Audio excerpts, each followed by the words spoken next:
So today's inspiration came in two forms. One was from my quarterly call with Martha Beck, with whom I did my life coach training, and two, from a rehearsal session for my one-woman show that I'm creating. And it's not really a show in the sense of like creating an object for someone else's consumption. I'm realizing it's really a process for me to step through to the other side. And I think I talked about this in the last video, but I wanted to do another reflection after the fact, after the experience of it.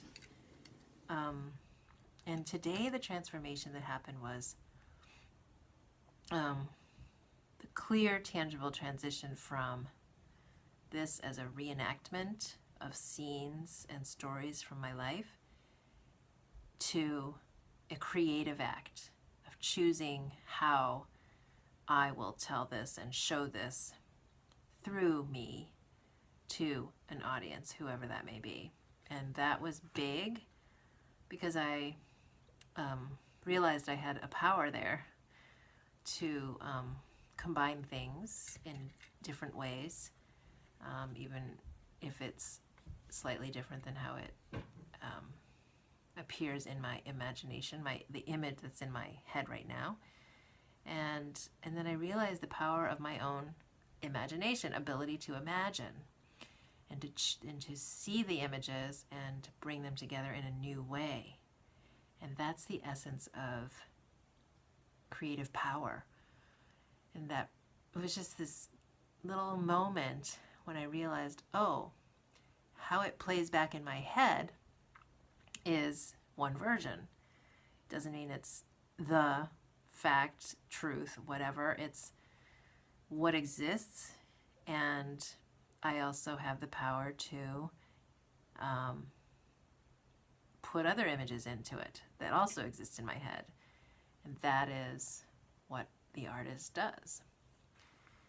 So somehow that freed up space for me to move where there had been just a lot of repetition and stagnation of the same scenes over and over again that I couldn't seem to shape and sculpt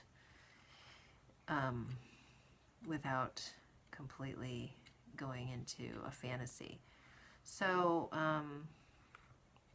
that was cool. And I also got to this point where I realized at some point it's me. I need to decide that I am enough and I've done enough and I've had my experience. There is no ultimate authority and ultimate amount of experience that anyone can say is enough for this imaginary idea of being good enough.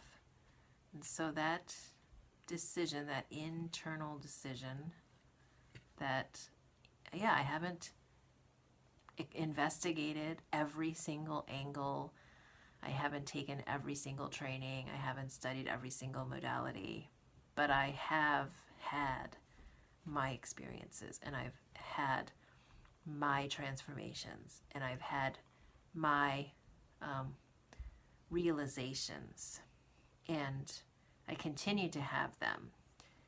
That is who I am, and that's what I'm bringing. And so that decision to say, yeah, these are my experiences and they are mine, and that's enough for me to begin to share them, is really huge, because I think I was still getting stuck in an old idea of never enough expertise to ever be qualified or worthy of claiming a voice of any kind of authority over myself or anyone. And really what I'm endeavoring to share as service is not any authority over anyone. It's really showing up in service of another person finding their own authority. And it's such a beautiful process. It's not, you know, a pill or an answer or a solution or a quick answer.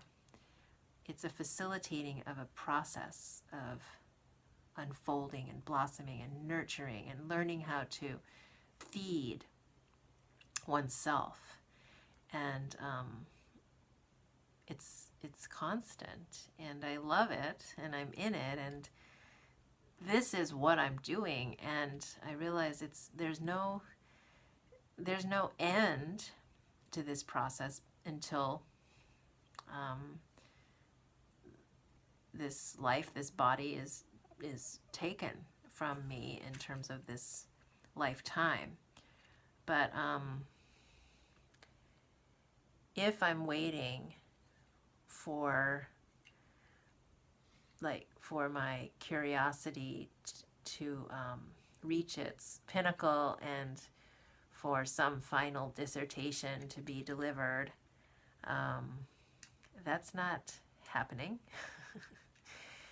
And then I don't get to share and serve and receive the gift of sharing and serving, and the gift of being one of those fellow travelers, taking my piece of that, occupying and claiming my place as a fellow traveler on this amazing human journey.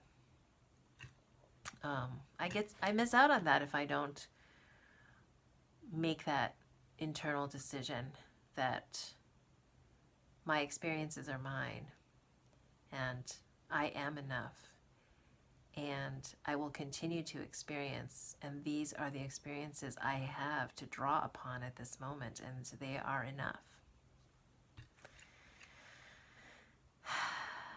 So that's what happened for me today.